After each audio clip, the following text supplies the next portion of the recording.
This year, the iPhone 16 Pro and the Pro Max will not see a major change in the design department at the back.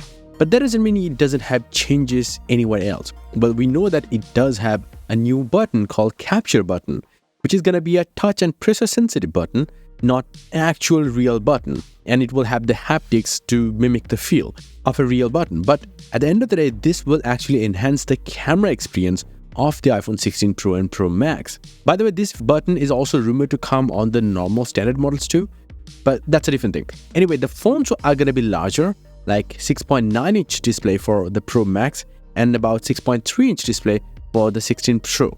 Now that also could mean the phones will not go that much larger, but rather they will have more thinner bezels. Other than that, we also know in the design department that this year we are finally going to have the rose color and space black color.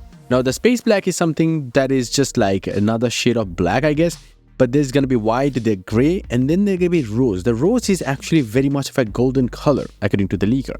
And this is going to be exciting because current titanium, even as much as it does look good, it is not nowhere close to the iPhone XS Max's gold color, I would say. Also, all these phones will also have much enhanced microphones for much better Siri capabilities.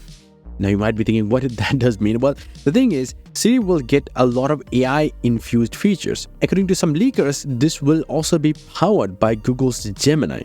Now, I don't think Gemini is that good, but at the very least, it is better than not having at all. So a lot of things will actually be enhanced with this. This is that year where we are going to see that you can move any app and place them anywhere on the home screen, finally on iOS 18.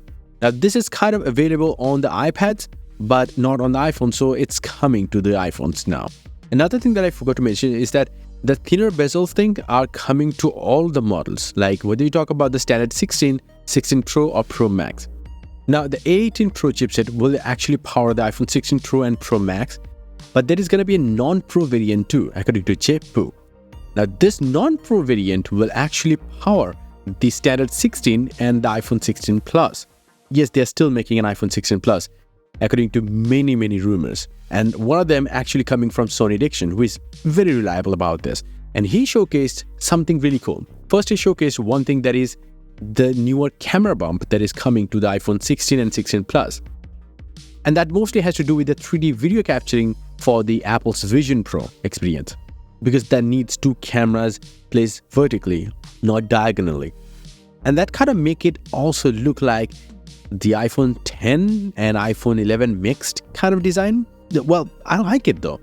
But at the same time, we can see from these photos that the action button is coming on all the phones now. Yeah, we still don't know whether it's still going to be a button or a haptic-enabled solid-state button or not, but maybe it's still going to be a normal button, just like the current action button. But the capture button is also something we can see on all of them. With the iPhone 15 Pro series, we saw the titanium frame on the iPhones for the first time. But compared to stainless steel, which was previously used for all the Pros, titanium made the edges of the phone, I mean the side frames, matte finished or brush finished. Some people really liked it, but it also looked kind of a bit of dull looking one. According to a Korean tipster, the iPhone 16 Pro or Pro Max will also feature a new titanium technology. I don't know what that does mean, but Apple will probably use an improved method and a glossy material for its new phone. So it's still going to be titanium inside, so they will still be as strong as the iPhone 15's frames, but they will also look more like shiny. Some people might appreciate it. Now, as well as the other thing that I wanted in the iPhone 16 and 16 Plus that is not coming is the high refresh rate.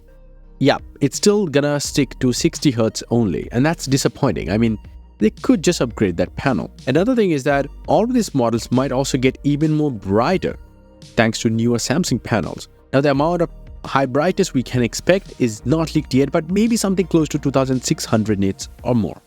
But all of them will still have the same dynamic island, no hole punch cutout. That's coming to the Pro models next year.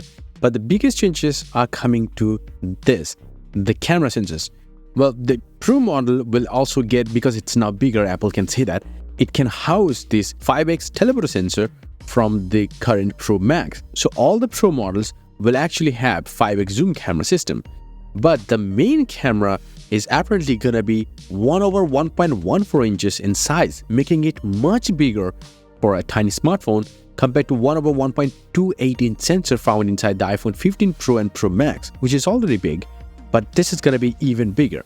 Also, if you don't know, the ultra-wide-angle camera this time is gonna be much higher in resolution, up to 48 megapixels. Now, I don't know what is the sensor size gonna be or the aperture, but yeah, the teleporter camera is still gonna be 12 megapixels, by the way, so it's not the highest resolution.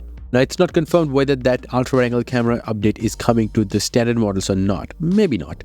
Let me know about your thoughts in the comment section below. What do you think about the iPhone 16 Pro and Pro Max? And yes, if you want, you can get some crazy cool wallpapers up on my website. A link down below. Until the next one, bye and take care.